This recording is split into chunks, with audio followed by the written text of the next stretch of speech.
viewing assembly with dead fish eyes again. You degenerates try not to act dead fish eyes again. You degenerates try not to actually die out there. Hemline index. Pack it up. We're done here.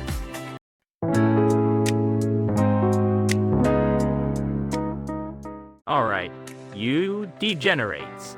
I bet you've got absolutely nothing to do today, just sitting in your room in the dead of night or freezing your ass off on a cold toilet seat, escaping reality, messing with your phone and listening to this. You've turned into mindless machines just swiping screens with your thumbs. Good work out there, lads. Your boy up here is energetically scraping the bottom of the barrel again today. Anyway, today I'm gonna talk about how we've been getting played by pure rhetoric. I'm gonna lay out a framework so you don't get exploited like brain-dead normies. Before we get into the meat of it, let me give you the breakdown. 4 chapters. Let's get things straight. First chapter, to the bros still getting played by Matome site. Second chapter, the framing effect and the trap of loss aversion.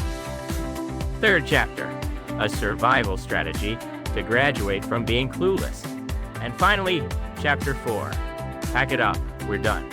You've got to work tomorrow anyway. We're going in this order. Leave your feelings at the door and listen up. All right, let's jump right into chapter 1, to the bros still getting played by Matome sites. Look up in the morning, grab your phone with the brightness on max, blinding yourself. Look at your timeline or the top of Matome sites. It's nothing but thread titles like bad news, shocking truth, or it's finally over. You see that and think, oh, is this a game-losing Grand Slam level fuck-up? Do we have some sweet schadenfreude to feast on today? Then you open the thread, and it's empty as hell. Just some random nobodies having a flame war over stupid shit, and you're left thinking, give me my precious 5 minutes back. The void you feel when you waste time on trash bait is unreal. To be honest, I was doing exactly that until a minute ago.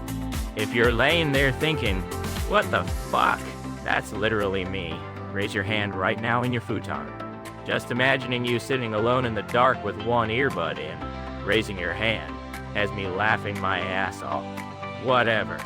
I'm just saying, you degenerates need to realize you're getting perfectly farmed every single day, taking the bait just because of how words are framed. Let me give you the conclusion right now. The information in this world ain't manipulating our judgment by what it says, but by how it says it. So, here's where the real shit begins. Chapter 2.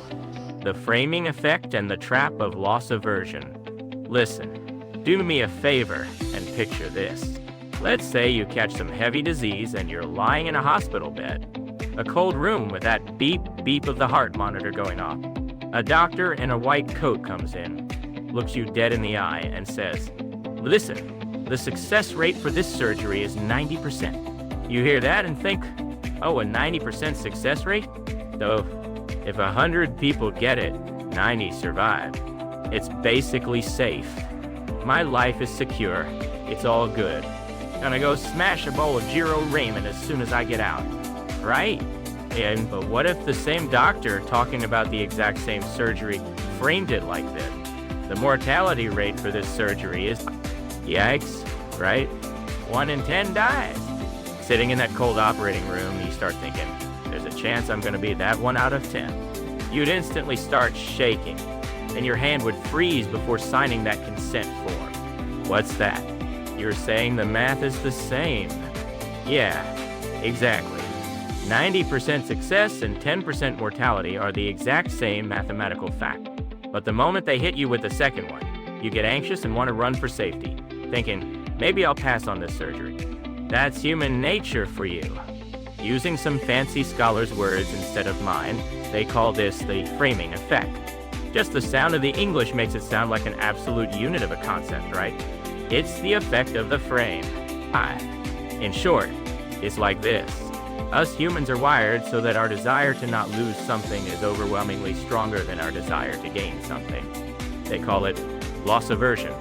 So when information is presented in a negative loss frame, we instinctively try to dodge the risk, logic out the window. To dumb it down to our brain-dead level, let's say you go to the supermarket to buy some yogurt. Listen, this ain't some embarrassing personal anecdote of mine. Just treat it as a totally hypothetical real-world simulation, all right? You stand in front of the shelf, And if the package says 90% fat-free in huge letters, you're like, oh, absolute unit. Even a guy like me, the ace of the binge-eating pass-out club, can get healthy with this. You'd toss it in your basket without hesitation. But what if the package said, contains 10% fat? You'd be like, that sounds like it's gonna make me fat as hell. I'll pass. The contents are exactly the same, bro. It's hilarious how baseless our assumptions are. Or take online shopping. If they tell you 2,000 yen off the regular price on sale, you feel like you scored a huge win in click-buy. But if they say you'll lose out on 2,000 yen if you don't buy now, you get kind of pissed. But you still panic because you hate losing out. Seriously, humans are just creatures that care way more about not losing than actually gaining. Just knowing this makes all those shady marketing slogans and convenient salesman pitches look like absolute trash meant to farm clueless normies. The correlation is crazy strong. It might go against your gut feeling, but this is reality. Alright, moving on. Chapter 3. A survival strategy to graduate from being clueless. This is gonna be on the test, lads. Just by changing the frame, you can twist good and evil however you want. So, what should we do to stop getting exploited while being brain dead? The trick is simple. First off, when you make a decision, make it a habit to write out the opposite frame, positive or negative, of the information you're given. Like the surgery story earlier. If they give you a survival rate, flip it to the mortality rate. If they pitch a discount, translate it into the amount you're losing. Separate your feelings from the facts. Put yourself in their shoes. Figure out why the fuck they chose to phrase it that way. You smash their framing for a second and just look at the raw facts. Do that, and you won't get tossed around by unnecessary emotions. Same goes for sales meetings. Instead of hyping up gains like, we have 5 advantages over our competitor, if they play on your loss aversion and say, here are 5 features you'll lose if you go with our competitor, people panic and close the deal. I'm telling you to learn the tricks behind the curtain. What's that? You're getting played too. Nice try being an edgelord. I can objectively see myself getting played, so it doesn't count. Don't group me in with you. I bet some of you out there are whining. That's too much work. Give me a too long. Didn't read. Press X to down.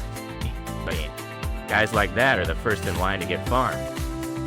Listen, I'll teach you one more crucial defense measure. Stop thinking only in percentages. Keep absolute values and baselines in mind, and translate them into concrete numbers like headcounts or cash amounts.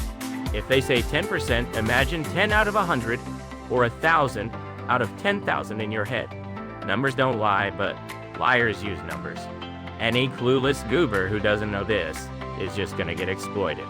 If they're only showing you percentages, assume there's a catch. Another thing you can do is show the same info to different people using different frames of gain and loss, and just watch how their reactions change. Playing them like toys to build your own objectivity is the ultimate way to kill time. Honestly, watching you degenerates get tripped up by some stupid numbers. Magic is my favorite kind of schadenfreude. But since you're bothering to listen to my podcast, you might as well leave a little smart. Do this much, and you can at least escape being a clueless normie. Conversely, those who just stop thinking deserve to get farmed. Which side do you want to be on? This right here is the hangout spot for the smart ones. If you don't want to get played anymore, just shut up and subscribe to this podcast. Alright, I've said my piece. Finally, Chapter 4. We're done here. You've got to work tomorrow. At the end of the day, the world is just a game of how the loudest guys can force the idiots into convenient frames and bait. Sure, there are exceptions, but look at the big picture. Don't take the bait, lads. I'm gonna protect my own neck, and you degenerates figure out how to survive on your own. We're hitting a wall here, and honestly, I'm getting bored. Anyway, before this thread gets totally dead and I start laughing my ass off, look at the time. I'm wrapping this up. I've got to be up early tomorrow, so I'm going to sleep. I'll be standing there at tomorrow's morning assembly with dead fish eyes again. You degenerates try not to actually die out there. Oh, and don't forget to hit the like button before you pass out. Alright, here's a teaser for next time. Next episode, I'll be explaining the hemline index. Pack it up, we're done here.